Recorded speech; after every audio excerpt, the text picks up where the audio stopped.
Tá, Deus é poderoso. Deus é poderoso. Nós realmente acreditamos nisso? De verdade? E quando acontecem coisas que a gente não gosta?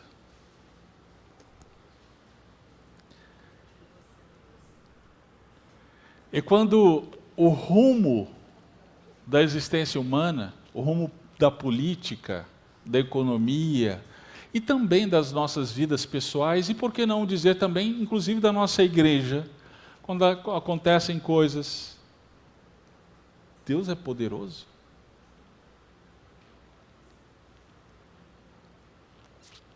Exatamente o que nós vamos ver hoje, Daniel capítulo 11.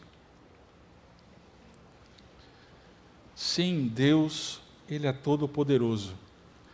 E nós vamos ver um nível de poder de Deus hoje. Eu quero te convidar a abrir a Bíblia em Daniel capítulo 11, verso 1 a 20.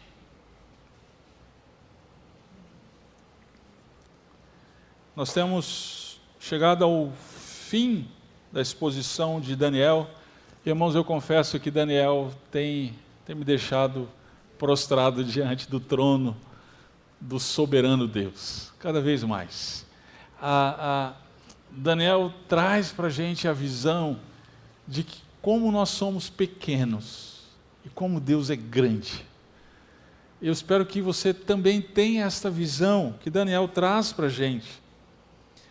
Desde o capítulo 7, como nós vimos, a visão daqueles 4 animais culminando na vinda do Filho do Homem, é espetacular.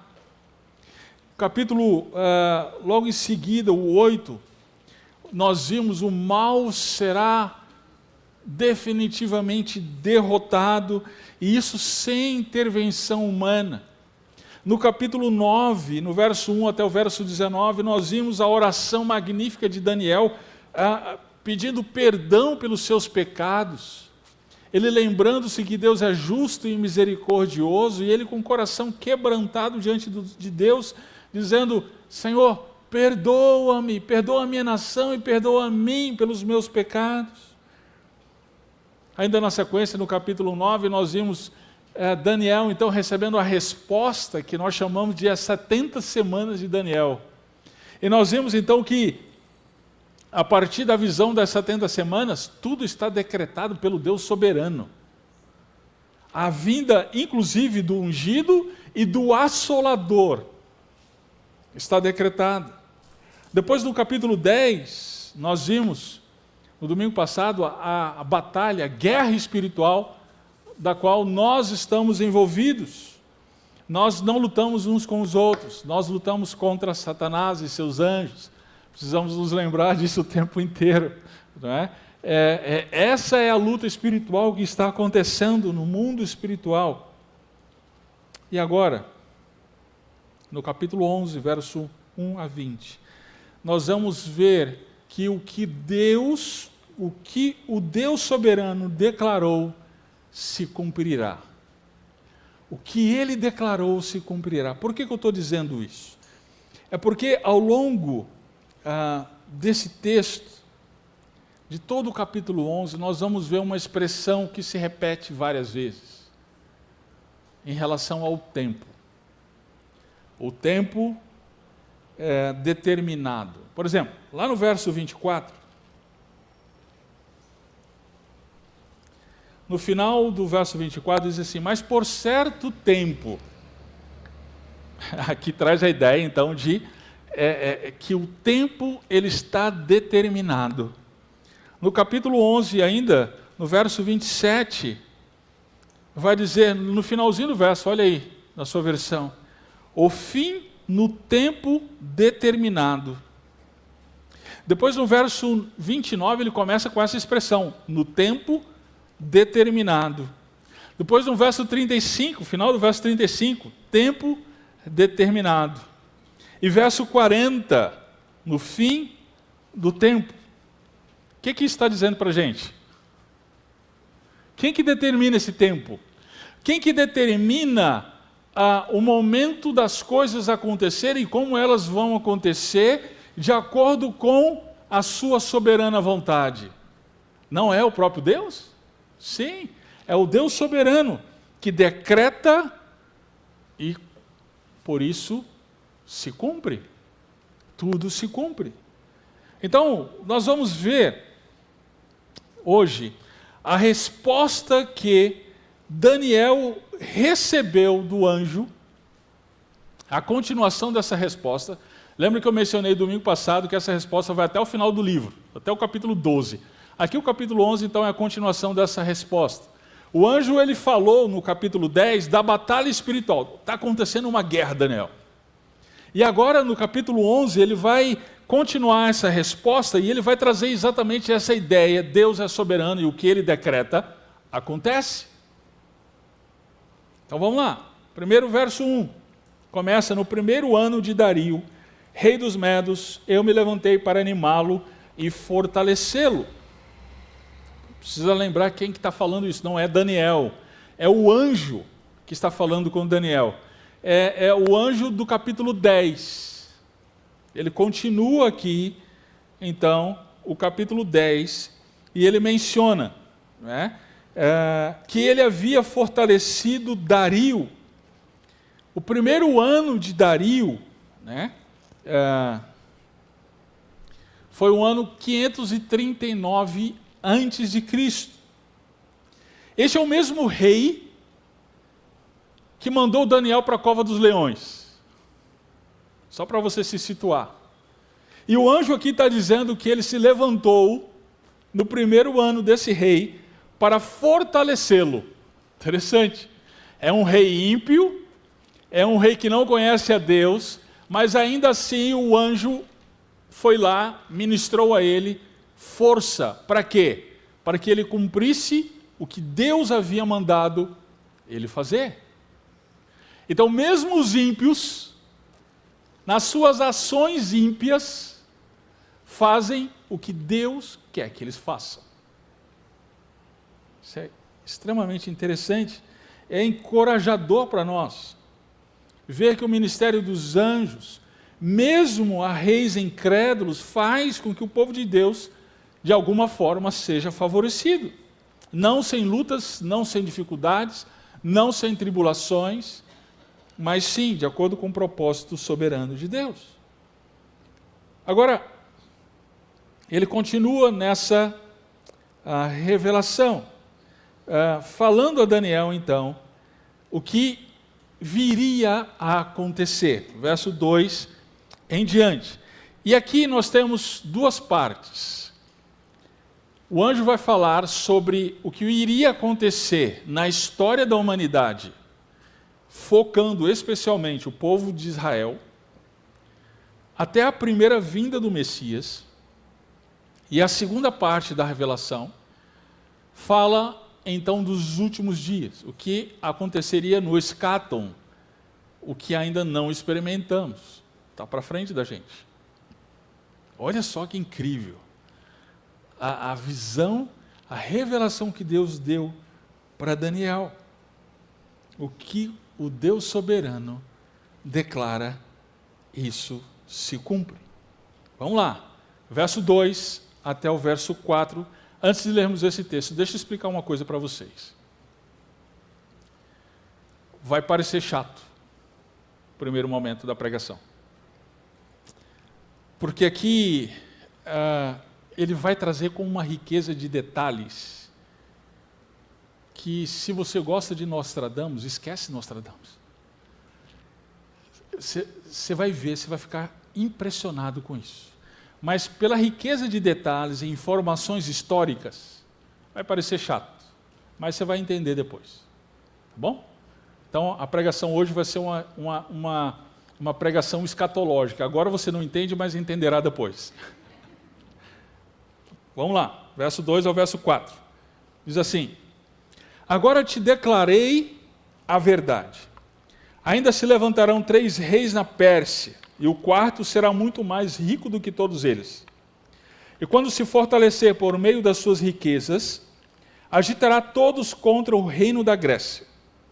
Depois um rei poderoso se levantará e reinará com grande domínio, e fará o que bem quiser. Mas enquanto estiver no poder, seu reino será desfeito, e será repartido para os 4 cantos do céu, mas não para os seus descendentes. Tampouco será poderoso como antes, porque o seu reino será arrancado e passará a outros. Aqui nós vamos ver que ele, Deus, declarou o que iria acontecer com o seu povo até o tempo da Grécia Antiga. Vamos lá. Eu preparei, o João já vai passando aí, uma espécie de tabela, e vai ter 2 partes. A profecia bíblica, pode colocar a primeira aí, João. Profecia bíblica, então coloquei aqui a Bíblia, e do outro lado eu coloquei a história. Quando eu falo de história, eu estou falando de história secular, ok? Nós vamos comparar a profecia de Daniel 11, com a história secular. Vamos ver se a Bíblia tem erros. Será? Vamos ver? Olha só, vamos lá. Verso 2, parte A. Eu te declarei a verdade, ainda se levantarão 3 reis na Pérsia. É interessante ele trazer aqui essa expressão, declarei. É o sentido de decreto. O que foi decretado, agora eu estou mostrando para você o que foi decretado. E essa revelação então começa com a Pérsia, que é o segundo reino lá da estátua de Nabucodonosor. Está lembrado? Lá no capítulo 2, pois é. Quem são esses reis? Ele está falando aqui, 3 reis da Pérsia. Quem são esses reis? Cambises, a história fala. Cambises, Esmerdes e Dario I. O pessoal que está na escola ainda, aí no ensino médio, pega lá o seu livro de história e você vai ver, Oriente Médio Antigo. E você vai ver esses reis exatamente nesta época. Verso 2, pode seguir, João. Parte B. O 4º rei, 3 reis, 4 reis. 4º rei será muito mais rico do que todos eles. E quando se fortalecer por meio das suas riquezas, agitará todos contra o reino da Grécia. Que rei é esse? 4º rei. O 4º rei da Pérsia foi Xerxes I. Né? Este Xerxes I é o mesmo Assuero, aqui das Escrituras, que foi o marido de Esther. Se você quer assistir um filme que remonta a essa época, Os 300 de Esparta. Não assista, é muito violento, mas é aquele quadro lá que mostra o filme. Ele atacou a Grécia no ano 480 a.C., com um exército gigantesco. O historiador Heródoto, ele vai escrever e remonta a essas guerras, né? Até que ele sofre perdas nas batalhas, né, de Salamina e Plateia, conforme a profecia bíblica diz, no verso 2, parte B, e a história confirma. Verso 3, depois disso, um rei poderoso se levantará e reinará com grande domínio e fará o que bem quiser. A história fala sobre esse rei? Fala, Alexandre o Grande. Depois de Xerxes, Alexandre o Grande se levantou, sua conquista foi tão rápida e tão gigantesca que durou 5 anos. Ele conquistou todo o Oriente Médio, conquistou o norte da África. Né? Esse foi Alexandre o Grande, isso no século IV a.C. Verso 4, seu reino será repartido, será arrancado e passará a outros. O que aconteceu com Alexandre? Alexandre morreu com 33 anos de idade. Quando ele morreu, seus 2 filhos foram assassinados e o seu reino foi dividido em 4 partes. Os seus generais assumiram o governo. Exatamente como as Escrituras dizem. É incrível. É incrível o que a palavra de Deus traz para a gente. O que Deus decretou, o que Deus declarou, isso se cumpriu até o tempo da Grécia Antiga.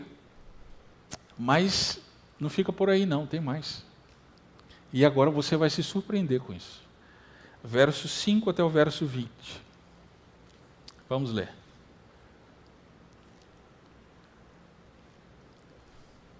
O rei do sul será forte, como também um dos seus príncipes. E este será mais forte do que ele, e reinará, e o seu domínio será muito grande. Mas depois de alguns anos eles se aliarão, e a filha do rei do sul fará um tratado com o rei do norte. Porém ela não conservará o seu poder, nem manterá o dele. Naqueles dias ela será entregue com os que a tiverem trazido, com seu pai e com quem a apoiava. Mas alguém da linhagem dela se levantará em seu lugar e comandará o exército. Ele atacará a fortaleza do rei do norte, lutará contra ela e será vitorioso. Ele levará seus deuses com suas imagens de fundição, com seus vasos preciosos de prata e ouro, cativos para o Egito, e deixará de atacar o rei do norte por alguns anos. Ele atacará o reino do rei do sul, mas voltará para a sua terra. Mas seus filhos intervirão, reunirão um grande exército, o qual avançará arrasando tudo por onde passar. Então, voltando, levará a batalha até a sua fortaleza. Então o rei do sul se enfurecerá e sairá para lutar contra o rei do norte. Este lhe resistirá com um grande exército, mas seu exército será derrotado. Quando o exército for derrotado, seu coração se exaltará. Mas ainda que derrote milhares, não prevalecerá, porque o rei do norte voltará a enfrentá-lo com um exército maior do que o primeiro. Depois de algum tempo, isto é, de alguns anos, ele atacará com um grande exército e fortes armamentos. Naqueles tempos, muitos se levantarão contra o rei do sul, e os violentos do teu povo se levantarão para cumprir a visão, mas eles cairão. Assim, o rei do norte virá, levantará torres de ataque e conquistará uma cidade bem fortificada. E as forças do sul não poderão resistir, nem o seu povo escolhido, pois não haverá força para resistir. O invasor fará o que bem entender, ninguém poderá resistir, ele se firmará na terra gloriosa e a destruirá completamente. Ele virá com toda a determinação e força do seu reino e fará um acordo com o rei do sul. Ele lhe dará a filha em casamento para destruir o seu reino. Porém, isso não terá sucesso, nem será para a sua vantagem. Depois disso, voltará a atenção para as ilhas e conquistará muitas delas. Mas um príncipe porá fim à sua arrogância e ainda lhe retribuirá com arrogância. Então ele voltará a atenção para as fortalezas da sua própria terra, mas tropeçará e cairá e não será achado. Depois disso será sucedido por um cobrador de tributos, para manter a glória do reino, mas será destruído em poucos dias, e isto sem ira e sem batalha. Uau! Olha a riqueza de detalhes disso aqui. Eu quero mostrar para vocês, e faço questão, de novo, vai ser um pouquinho cansativo, mas eu preciso mostrar isso para vocês. Cada versículo desse foi cumprido. Cada um dele. Aqui a gente vê que o que Deus declarou, o que iria acontecer com o seu povo nas guerras entre o rei do sul e o do norte, de fato aconteceu. De fato se cumpriu. Vamos lá. Verso 5. Vai haver 2 reis dentre os generais de Alexandre. Aqui destaca-se então, daqueles 4 reinos, 2 reinos, o reino do norte e o reino do sul. Quem foi o reino do norte? O que veio a se tornar a Síria, governada por Seleuco, e é isso que a história secular diz, e o sul, o Egito, governado por Ptolomeu. E entre essas 2 nações ficava quem? Jerusalém. Entre esses 2 reinos em guerra. Tá? Então, lembre-se, Síria ao norte, Egito ao sul, e entre eles, Jerusalém. Verso 6. Alianças entre esses 2 reinos. E o que é bem curioso, por meio de um casamento. Por meio de um casamento. Já havia aliança política naquela época, trazendo a questão do casamento. Né? Então, o que a história secular diz para a gente? Ano 250 a.C. Não se desesperem, gente. Eu posso fornecer esse material para vocês. Eu sei que é muito conteúdo. Sei que as irmãs já estão desesperadas aí, querendo anotar tudo. Você não vai conseguir, tá? Eu posso fornecer isso para vocês, não tem problema nenhum. ano 250 a.C., Antíoco II casou-se com quem? Berenice, que era filha de Ptolomeu II, né? O rei do norte. Com a morte de Ptolomeu I, Antíoco, ele retornou à sua primeira esposa, depois de ter casado com Berenice. O sogro dele morreu. O que ele fez? Opa, vou desfazer esse negócio aqui, acabou a aliança, vou voltar para minha antiga esposa. Né? Qual que é o nome da sua antiga esposa? Laodiceia. Ou Laodiceia. Dela vem o nome Laodiceia, que é escrito lá em Apocalipse, é uma carta do Apocalipse, vem dessa época o nome. Né? Essa mulher, o que ela fez? Cuidado com vingança de mulher. Cuidado. O que ela fez? Quando então o seu marido, que havia a deixado para casar com a Berenice, quando ele voltou, ela matou a Berenice e depois matou ele. E assumiu o trono. Cuidado com vingança de mulher. Né?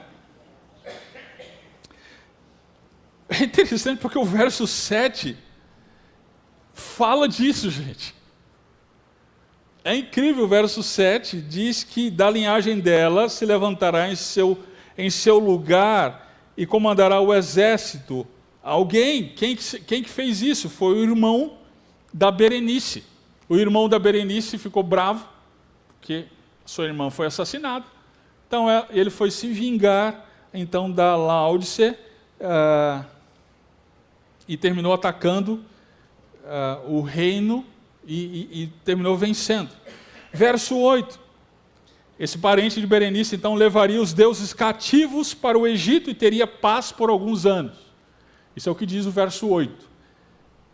O que diz a história? 240 a.C., Ptolomeu III retornou ao Egito com muitos despojos, incluindo ídolos e utensílios preciosos dos templos e da casa do tesouro, da Síria, do Reino do Norte. Né? E aí, na ocasião, ele terminou assinando um tratado com Seleuco II, e ali resultou em alguns anos de paz entre o Reino do Norte e o Reino do Sul, Síria e Egito, exatamente como diz o verso 8. Verso 9, ele atacará o reino do rei do sul, mas voltará para a sua terra, Seleuco II. Aconteceu exatamente isso, evidentemente, ele invadiu nesse momento. Sem sucesso, o Egito mais tarde, mas aí vem o verso 10. Os filhos de Seleuco II reuniram um grande exército. O que aconteceu? História secular diz: ambos os filhos de Seleuco II procuraram restaurar a glória da Síria, e aí Seleuco II invadiu a Ásia Menor e mais tarde Antíoco III atacou o Egito. Verso 11. Já se perdeu? Eu também, mas vamos se achar. O que eu quero mostrar é exatamente isso para você. Versículo por versículo, sendo cumprido ao longo dos séculos da história humana. Verso 11. Mais guerra entre o rei do sul e do norte. E o rei do norte, nessa ocasião, seria derrotado. Sim, 217 a.C., Ptolomeu IV, ele atacou Antíoco III nas fronteiras do sul de Israel. Inicialmente ele teve êxito. Verso 12, quando o exército for derrotado, seu coração se exaltará, mas ainda que derrote milhares, não prevalecerá. Ptolomeu IV estava orgulhoso, mas não se aproveitou da sua vantagem, muito embora ele tenha matado vários sírios. Ele conquistou toda a Palestina. Entretanto, verso 13, o rei do norte voltará a enfrentar o rei do sul com grande exército. Foi o que aconteceu, 203 a.C., Antíoco III retornou com um exército muito maior e expulsou os egípcios. Antíoco foi capaz de retomar a Palestina até o sul de Gaza. Verso 14, muitos se levantarão contra o rei do sul e os violentos do teu povo se levantarão para cumprir a visão, mas eles cairão. Sim, os macedônios e os judeus, eles fizeram uma aliança, com Antíoco III, em oposição aos egípcios. Foi exatamente isso que aconteceu. Alguns dos judeus politicamente zelosos creram que poderiam obter mais liberdade se o antigo terceiro tivesse êxito, mas isso não aconteceu. Isso foi na época dos Macabeus. É um livro apócrifo, mas com valor histórico. Se você quiser ler, depois você pode lê-lo. Verso 15. O rei do norte foi atacar, levantará. O rei do norte vai atacar, levantará torres de ataque, conquistará uma cidade bem fortificada. Olha o nível de detalhes da profecia. Gente, a profecia bíblica é incrível. Ela não é esse tipo de profecia que a gente ouve por aí. Cuidado quando atravessar a rua, você pode ser atropelado. Não. Está dando aqui detalhes. O rei do norte vai atacar, levantará torres de ataque, conquistará uma cidade bem fortificada, e as forças do sul não poderão resistir, nem o seu povo escolhido, pois não haverá força para resistir. A história diz que a cidade fortificada por antigo terceiro sitiou e conquistou por Sidom. Foi Sidom, essa cidade que ele está mencionando, que ele levantou torres e etc. E ele derrotou essa cidade no ano 200 a.C. Verso 16. O invasor fará o que bem entender e ninguém poderá resistir-lhe. Ele se firmará na terra gloriosa e a destruirá completamente. De que terra gloriosa ele está falando? Jerusalém. Antigo terceiro continuou a solidificar o controle sírio sobre a Palestina sem uma oposição bem-sucedida dos egípcios, entrando então sim em Jerusalém. Verso 17. Ele fará um acordo com o rei do sul, ele lhe dará filha em casamento. De novo, gente. Mais um casamento político aqui. Porém, isso não terá sucesso. Antigo terceiro buscou paz com o Egito e ofereceu sua filha, sabe quem? Cleópatra. Cleópatra está na Bíblia. Olha. Ofereceu-a para Ptolomeu V em casamento. Cleópatra, todavia, ela se posicionou favorável ao seu marido. Olha só. Terminou traindo o pai. Ninguém mandou o pai fazer um acordo político com ela, né? Verso 18. Ele conquistará muitas ilhas, mas um príncipe porá fim à sua arrogância e ainda lhe retribuirá com arrogância. Foi o que aconteceu. Antigo terceiro voltou sua atenção para a costa Egéia e procurou conquistar a Ásia Menor e a Grécia. Ele havia desdenhado a autoridade romana na Grécia, então Antíoco não teve sucesso completo por causa de um comandante romano chamado Cláudio Cipião, de acordo com a história. E foi ele que resistiu então a este rei. Verso 19. Então ele voltará a atenção para as fortalezas da sua própria terra, mas tropeçará e cairá e não será achado. Ano de 187 a.C., Antíoco III retornou para Antioquia e morreu, conforme disse o texto. Ele havia tentado reunir o império de Alexandre o Grande sob sua própria autoridade, mas terminou fracassando. Verso 20. Será sucedido por um cobrador de tributos para manter a glória do reino, mas será destruído em poucos dias, e isto sem ira e sem batalha. O filho mais velho de Antíoco, Seleuco IV, sucedeu seu pai. Ele cobrou impostos de uma maneira que jamais as nações tinham visto, de tão pesado. Né? Você está reclamando do Brasil? Aquela época foi bem mais pesado, incluindo os judeus. Né? Foi de maneira tão pesada para que pudesse pagar Roma. Foi tanto que Heliodoro, né, que foi um camarada encarregado de cobrar impostos por ele, segundo Macabeus, diz que ele terminou envenenando o chefe, o Antíoco, né? Ou melhor, Seleuco IV. Pronto. De novo, eu posso dar esse material para vocês.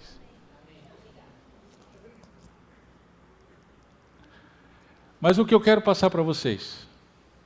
O que tudo isso mostra para a gente? o que toda essa história detalhada, por que tudo isso está na Bíblia? Se está na Bíblia, é inspirado. E se é inspirado, eu preciso pregar. O que isso ensina para a gente? O que isso mostra para a gente? Em primeiro lugar, a Bíblia é a palavra de Deus. Nenhum outro livro na história da humanidade chega nem perto da Bíblia. Chega nem perto das Escrituras, nem perto da palavra de Deus. Ela é tão precisa nos fatos que ela traz. Querido, de novo, a profecia de Daniel, ela foi dada séculos antes dos acontecimentos. É impossível, a gente não sabe prever o que vai acontecer amanhã. A gente tem até uma conjectura, a gente até faz projeções. Bom, ano de 2026 vai ter a próxima eleição do Brasil, aí a gente faz umas conjecturas, a gente faz prognósticos políticos e econômicos. Bom, Milei ganhou lá na Argentina, Trump pode ser que ganhe lá nos Estados Unidos em 2024, se esses dois de direita ganham, então provavelmente em 2026, pode parar, a gente não vai falar disso agora. A gente faz esse tipo de prognóstico, a gente faz esse tipo de previsão, mas queridos, são só previsões, são só prognósticos sociopolíticos. A profecia das Escrituras, ela é pronunciada séculos antes e com detalhes, e ela se cumpre perfeitamente, totalmente. O que é isso? A Bíblia é a palavra de Deus.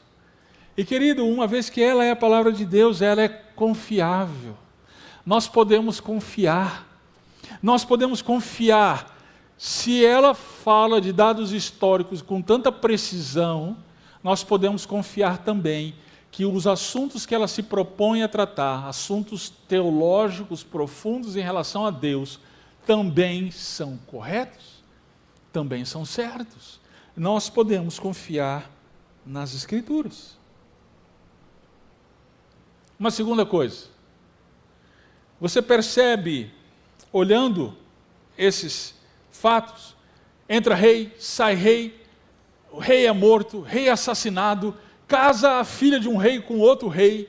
A gente percebe que ao longo desses conflitos, dessas guerras, dessa política, a gente percebe que nunca chega em lugar nenhum.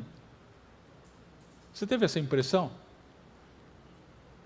É uma sucessão de guerras, de lutas. Uma hora é o rei do norte, outra hora é o rei do sul que ganha, outra hora um perde, e continua ao longo dos séculos. E continua tendo as guerras, e continua tendo as lutas. O que isso mostra para a gente? O que isso nos ensina? Bem, o autor de Eclesiastes já disse, tudo é vaidade. O ser humano, ele é como um sopro, que vem e logo se vai. E todos os seus projetos, todos os seus esforços debaixo do sol, na linguagem de Eclesiastes, tudo é vaidade.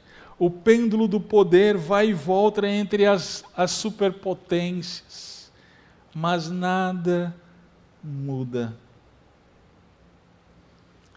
E a geopolítica mostra para a gente a mais evidente vaidade do nosso coração, do coração humano. É isso que a geopolítica mostra para a gente. Tudo é vaidade. A gente aprende uma outra coisa. Lembra que eu falei que o reino do norte é a Síria, o reino do sul é o Egito, e Jerusalém, o povo de Deus está no meio desses dois? Pois é, o povo de Deus está no meio desses dois reinos. O povo de Deus, ele não está isento dessas situações. Ao povo de Deus está sendo cobrado impostos. O povo de Deus está sofrendo com as guerras. O povo de Deus está sofrendo com as intrigas políticas, socioeconômicas. Não pensemos que a geopolítica, queridos, é coisa de políticos e que nós não somos afetados por elas. Não, a nossa vida é afetada por essas coisas que acontecem no mundo. Nós sabemos disso. Basta uma guerra estourar lá no Oriente Médio. O posto de gasolina aqui já coloca o preço lá em cima, a gente já tem que apertar o dinheiro para comprar o pãozinho. Nós somos afetados, não tem jeito. Ainda mais no mundo que nós vivemos hoje, que é totalmente interconectado politicamente, economicamente, nossas vidas são afetadas. E aí, nessas ocasiões em que as nossas vidas são afetadas, e de maneira muito, sim, específica. Por exemplo,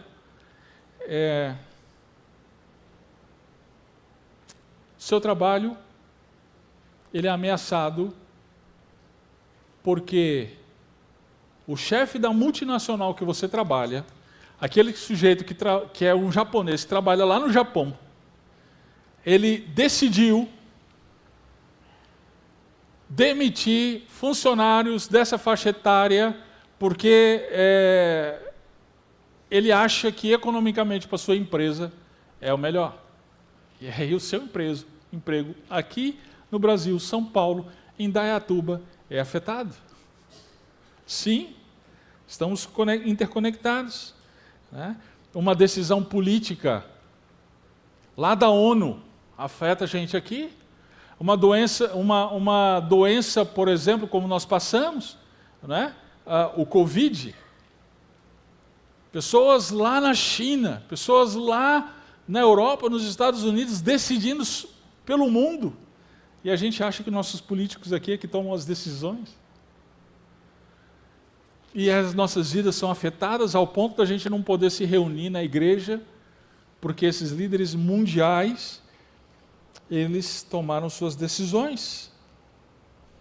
É como um teólogo disse, o mundo que nós vivemos é grande e nós somos pequenos. A gente precisa lembrar disso.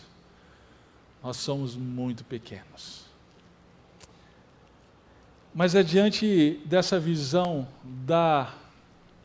de quanto o mundo é grande, quando as superpotências estão lutando entre si, é que nós precisamos ver que o nosso Deus, ele é muito maior que o mundo,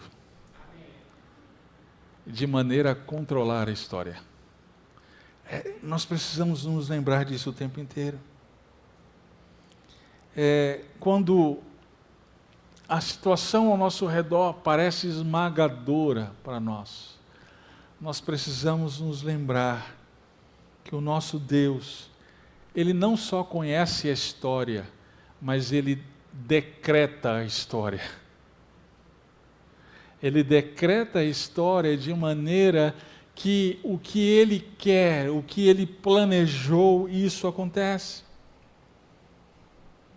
Diante da enormidade do mundo, nós temos a tentação dupla.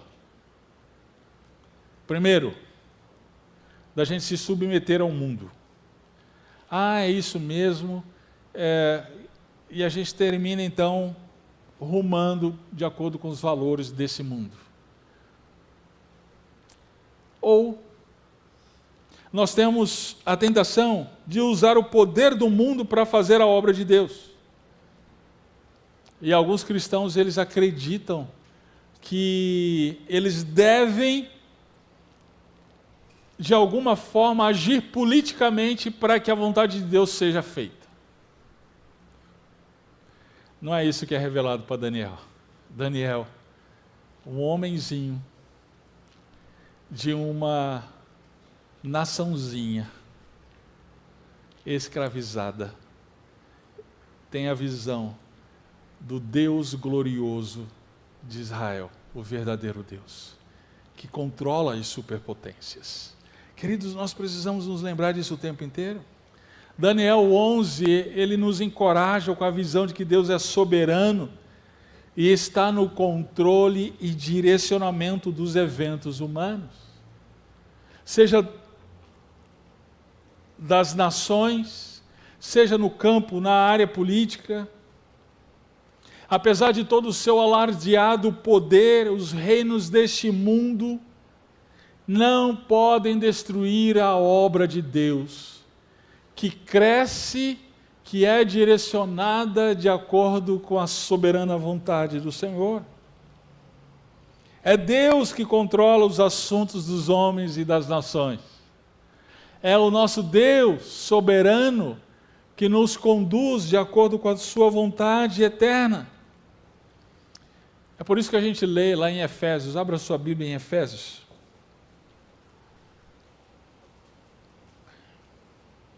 O apóstolo Paulo, ele entendeu isso. E olha o que ele afirma em Efésios capítulo 1, verso 9 e 10.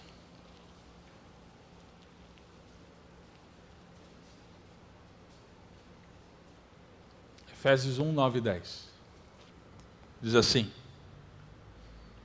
E Deus fez, com que conhecêssemos o mistério da sua vontade, segundo a sua boa dica. É assim que está aí? Não. Determinação. O que Deus determina, acontece. De acordo com a sua determinação, que nele propôs para a dispensação da plenitude dos tempos, de fazer convergir em Cristo todas as coisas, tanto as que estão no céu, como as que estão na terra. Olha só que incrível! A expressão que Paulo usa aqui é plenitude dos tempos, pleroma kairos. Lembra da expressão que eu mencionei no início da pregação? Tempo determinado. É a mesma expressão aqui, queridos. O tempo, a plenitude do tempo, ou seja, tudo.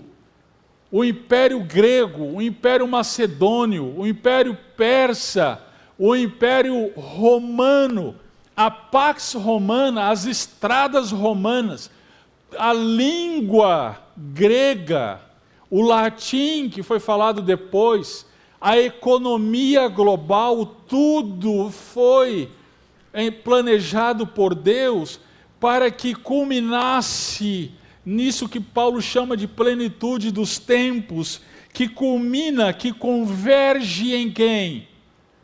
Cristo, o Senhor da glória. Jesus Cristo, Filho do homem, de Daniel capítulo 7. Toda a história humana culmina em Cristo. Culmina em Jesus Cristo, na sua vinda, na sua manifestação. Tudo, tanto as coisas do céu, quanto as coisas da terra, tudo culmina para a vinda do grande rei. E o que a gente tem a ver com isso? Tudo. Porque nós cremos, porque nós fomos alcançados, porque nós fomos transformados pelo grande rei, Senhor da glória. E agora nós somos o seu povo que esperamos a sua segunda vinda. Então tudo continua rumando para a segunda vinda do nosso rei. A queda do Império Romano, a queda do Império Otomano, o levantar da Rússia, o levantar da China, toda a história política global, tudo ruma para a segunda vinda do nosso rei. O momento em que ele virá nos buscar. Nós cantamos, Deus é poderoso. Nós cremos nisso? Então nós precisamos crer, queridos, se Deus ele é poderoso para os eventos geopolíticos, ele é poderoso também nas circunstâncias das nossas vidas. Ele é poderoso também para aquele momento em que você está passando por aquela doença, o câncer. Ele é poderoso. Mas Ele é poderoso para curar você e é poderoso também para não curar você. Porque tudo ruma para a sua glória de acordo com a sua soberana vontade.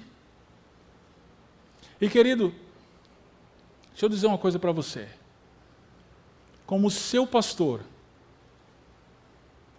a morte do pastor Vilmar também está de acordo com a vontade de Deus.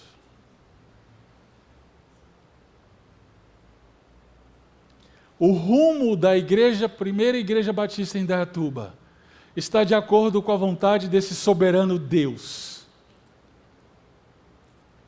Tudo o que acontece está debaixo da poderosa mão de Deus. Ou nós cremos isso ou não cremos. E diante dessa poderosa mão de Deus, do Deus Todo-Poderoso e Soberano, nós precisamos nos submeter. É dizer, Senhor, faz a tua vontade. Pastor Vilmar glorificou o nome do Senhor, porque ele entendeu isso. E nós entendemos? Como igreja nós temos entendido? Ou será que a gente tem lutado contra Deus? Não vai dar. Não dá para lutar contra esse Deus que é todo-poderoso e soberano. A sua vontade decretada será cumprida. Se submeta. Abra seu coração. Pare de ter um coração duro e incrédulo. Se arrependa. E se submeta ao soberano Deus. Vamos orar.